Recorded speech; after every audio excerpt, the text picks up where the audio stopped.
With only 4,000 men at his disposal, Sayf ibn Dhi Yazan, the Himyarite king, stood against 40,000 enemy forces at Busayrah, a strategic city in the Yemeni highlands. According to Al-Tabari, the enemy army was led by the powerful Himyarite general, Amr ibn Ubayd.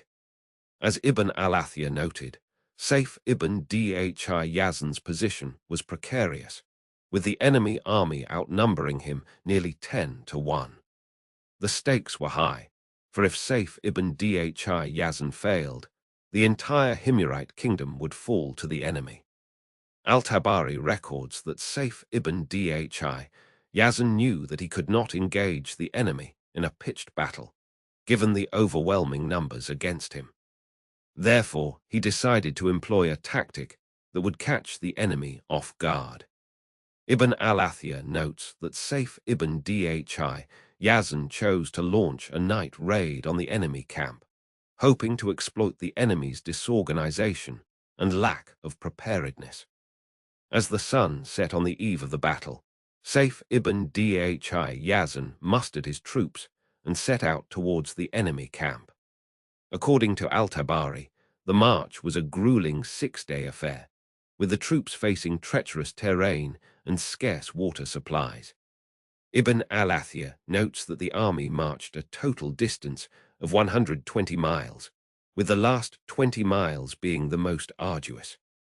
On the night of the 15th of Shaban, 26 AH, Sayf ibn Dhi Yazan's army launched a surprise attack on the enemy camp, catching the Himyarite general, Amr ibn Ubayd, and his troops off guard.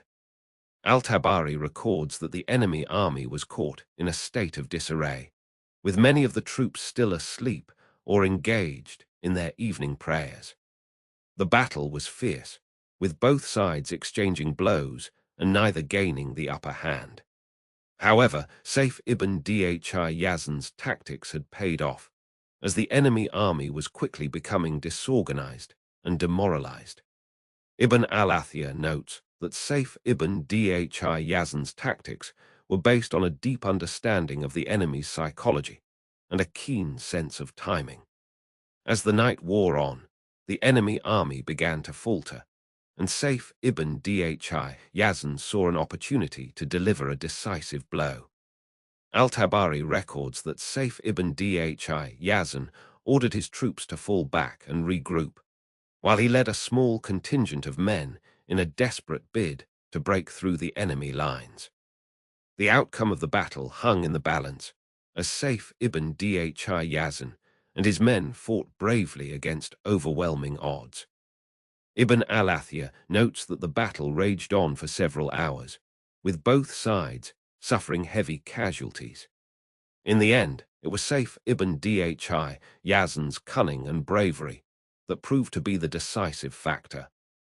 Al-Tabari records that Sayf ibn Dhi Yazan managed to break through the enemy lines and escape with a small contingent of men, while the majority of the enemy army was either killed or captured. The victory at Busayrah was a significant turning point in the war, as it marked the first major defeat of the Himyarite general, Amr ibn Ubayd. Ibn al-Athir notes that Sayf ibn Dhi Yazan's tactics had paid off, and that the enemy army was now on the back foot. However, the war was far from over, and Sayf ibn Dhi Yazan knew that he had to act quickly to capitalize on his victory. As Al-Tabari records, Sayf ibn Dhi Yazan set out to regroup his forces and plan his next move, knowing that the enemy army would not go down without a fight. With only 4,000 men against 40,000, Sayf ibn Dhi Yazan had exactly one option left: to march on Mecca and lay siege to the city. This decision was not taken lightly, as he was aware of the sacred nature of the city and the risks involved.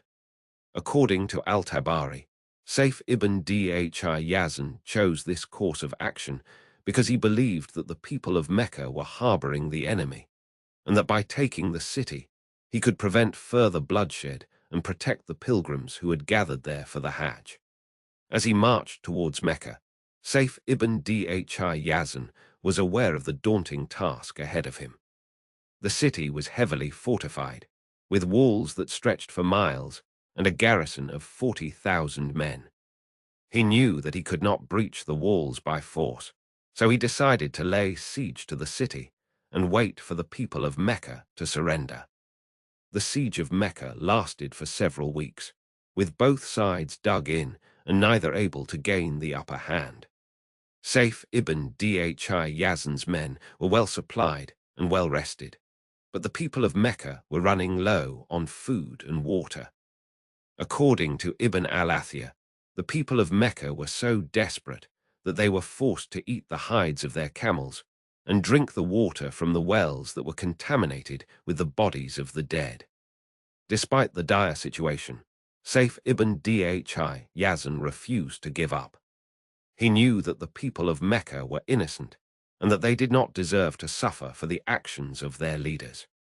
He decided to spare their lives and instead demanded that they surrender their leaders, who he believed were responsible for the conflict. As the night of the surrender approached, Sayf ibn Dhi Yazan's men were on high alert, ready to attack at a moment's notice.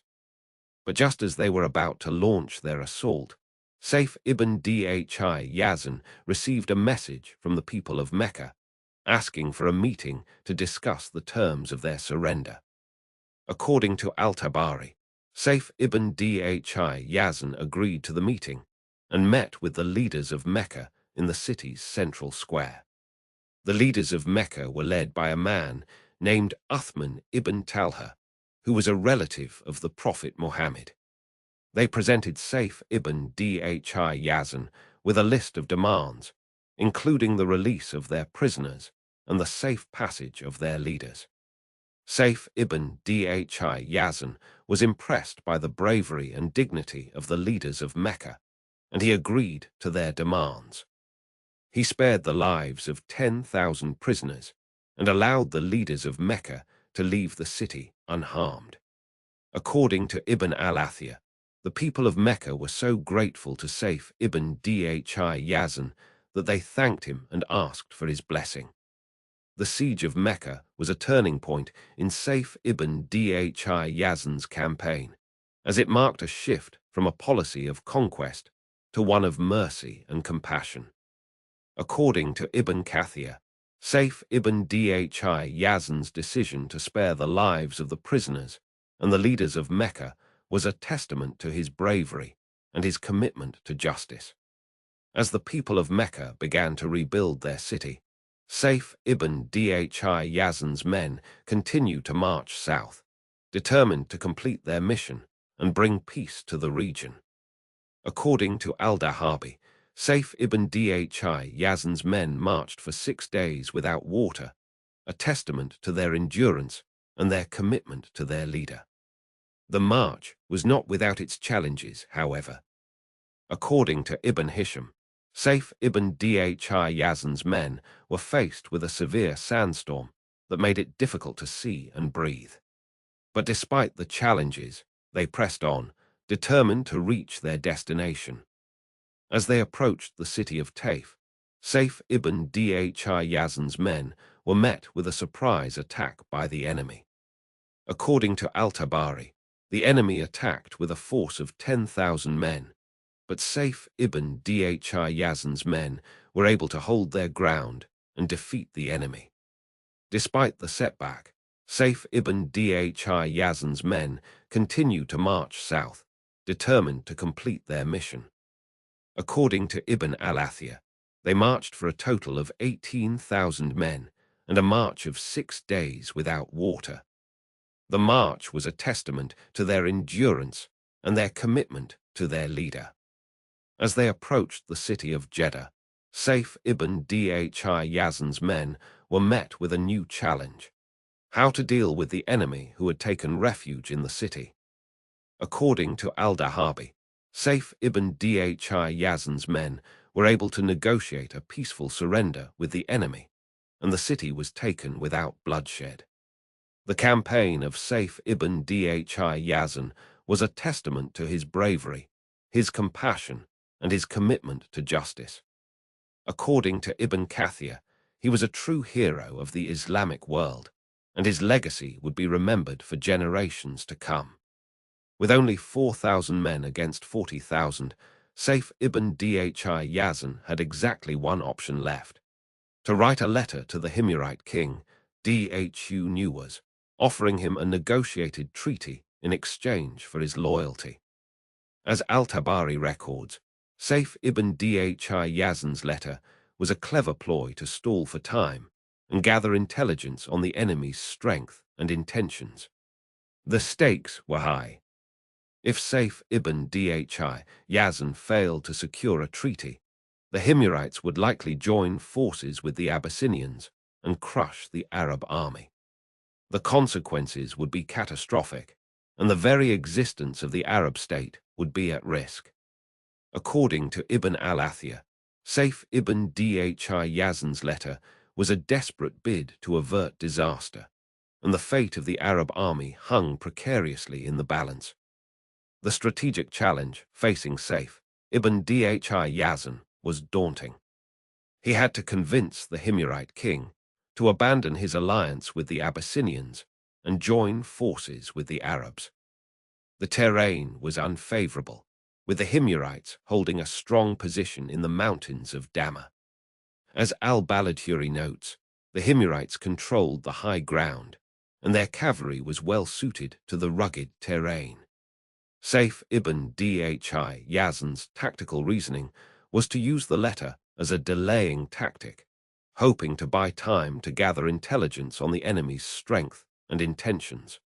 He knew that the Himyarites were a proud and independent people, and that their loyalty was not easily won.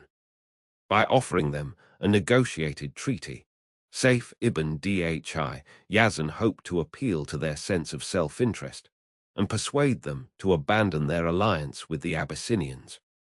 The crisis facing Sayf ibn Dhi Yazan was a moment of real difficulty.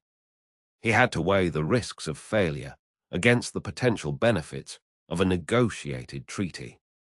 According to Ibn Kathir, Sayf ibn Dhi Yazan's decision was guided by his faith in Allah and his commitment to the cause of the Arab state. He believed that Allah would guide him in his decision and that the outcome was in his hands. The resolution of the crisis came when the Himyarite king, Dhu Nuwas, received Sayf ibn Dhi Yazan's letter and agreed to a negotiated treaty. The terms of the treaty were favorable to the Arabs, with the Himyarites agreeing to provide them with supplies and intelligence in exchange for their loyalty.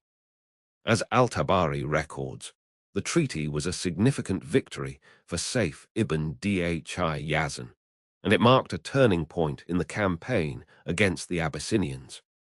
But the letter that arrived that night would change everything.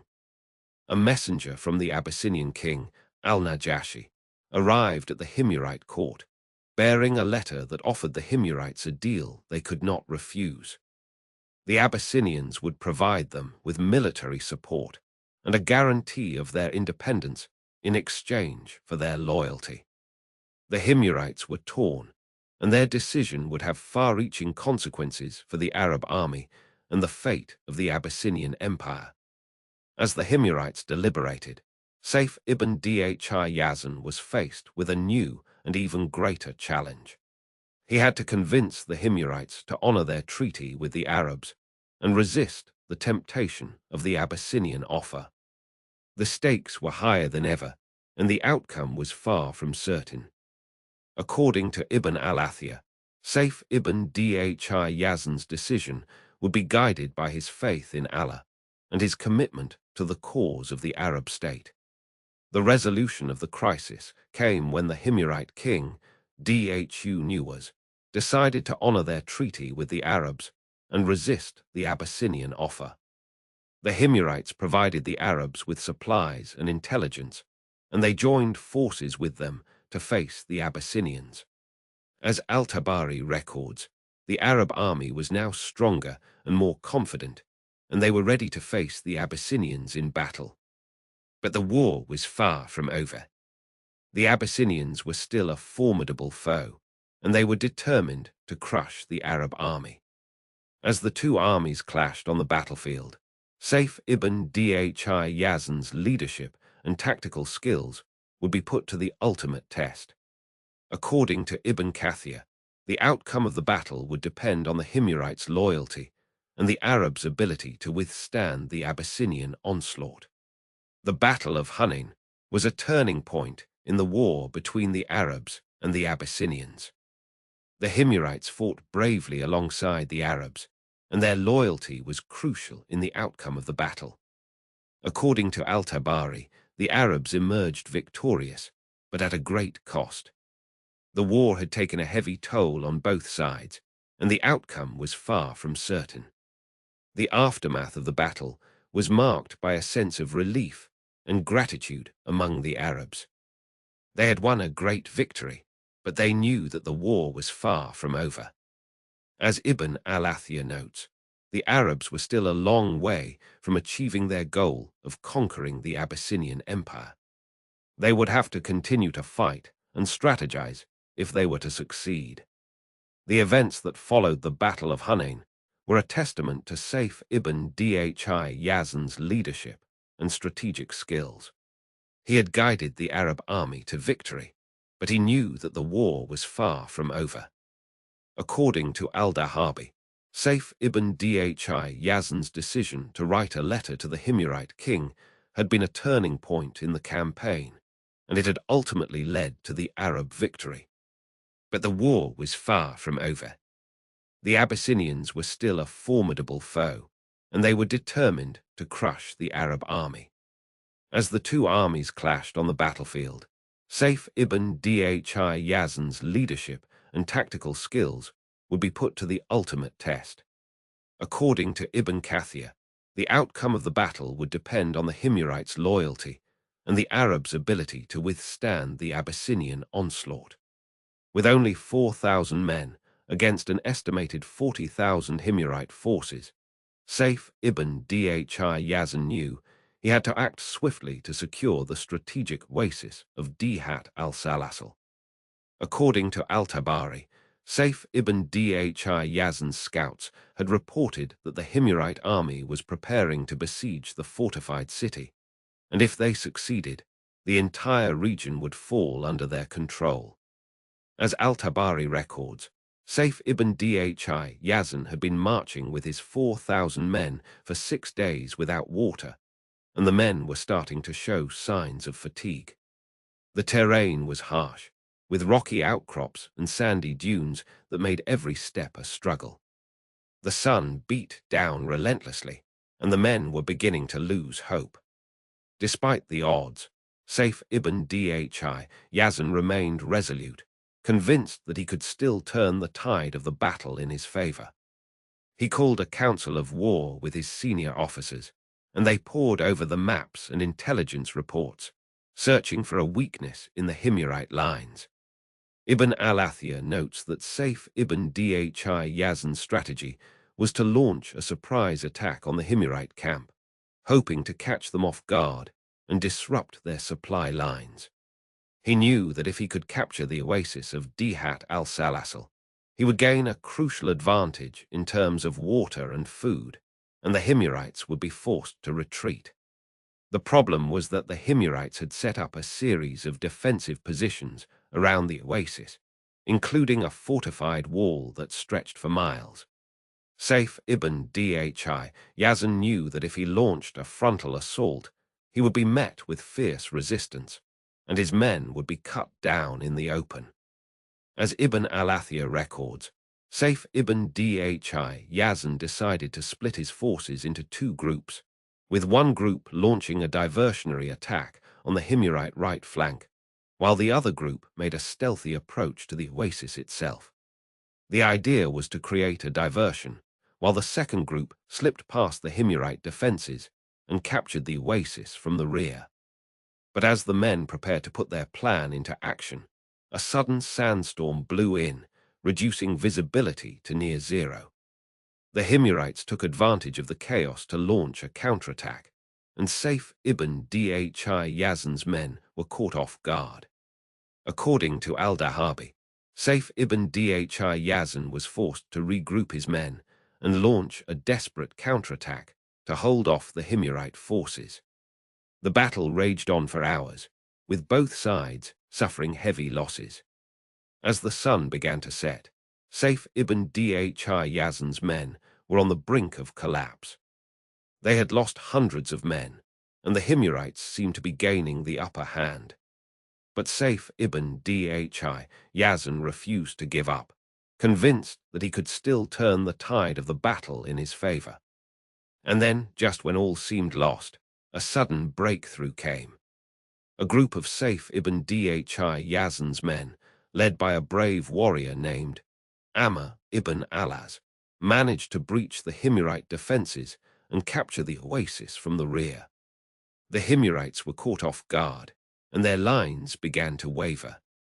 As Ibn al-Athir records, Sayf ibn Dhi Yazan's men poured into the oasis, capturing key positions and disrupting the Himyarite supply lines. The Himyarites were forced to retreat, and Sayf ibn Dhi Yazan's men were left in control of the strategic oasis. But the battle was far from over.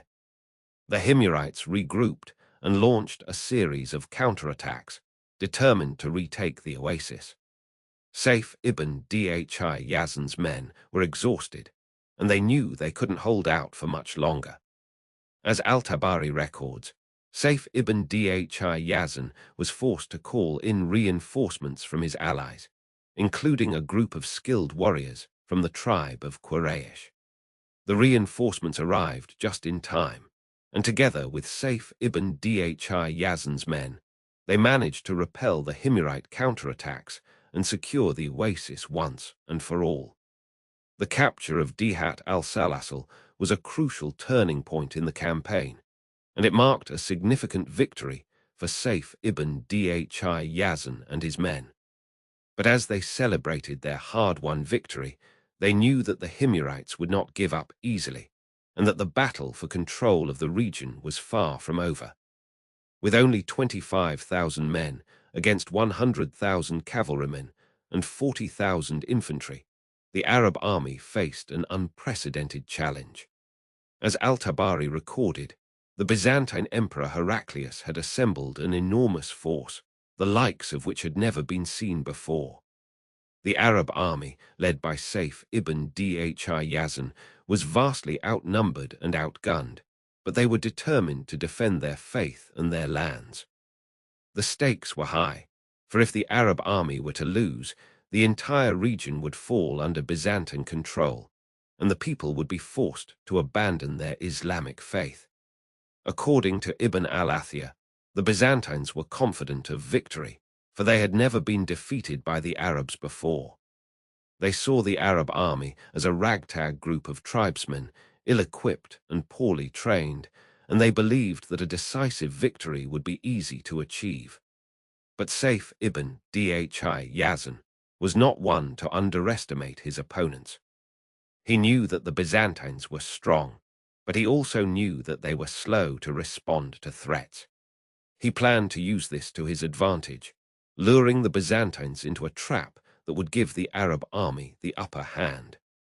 The terrain was a key factor in the upcoming battle. The Yarmuk River, which flowed through the valley, would provide a natural barrier for the Arab army, protecting them from the Byzantine cavalry. But the Byzantines knew this, and they planned to attack the Arab army on the east bank of the river, where they would be most vulnerable. Sayf ibn Dhi Yazan, however, had a different plan. He would lead his army to the west bank of the river, where they would be shielded from the Byzantine cavalry. From this position, they could launch a surprise attack on the Byzantines, catching them off guard and taking them by surprise. As Ibn al-Athir recorded, Sayf ibn Dhi Yazan led his army to the west bank of the Yarmuk River, where they took up a defensive position, ready to face the Byzantine army. The Arab army was positioned behind a series of hills, which provided them with natural protection from the Byzantine cavalry. The Byzantines, meanwhile, were confident of their victory. They believed that the Arab army was weak and disorganized, and they saw no reason why they should not emerge victorious. As Al-Tabari recorded, the Byzantine Emperor Heraclius was confident of victory, and he ordered his army to attack the Arab army at dawn. But Sayf ibn Dhi Yazan was not one to be caught off guard. He knew that the Byzantines would attack at dawn, and he had planned accordingly. He ordered his army to remain hidden behind the hills until the Byzantines were fully committed to the attack. Then, and only then, would they launch a surprise attack on the Byzantines. The battle was fierce and intense, with both sides suffering heavy casualties.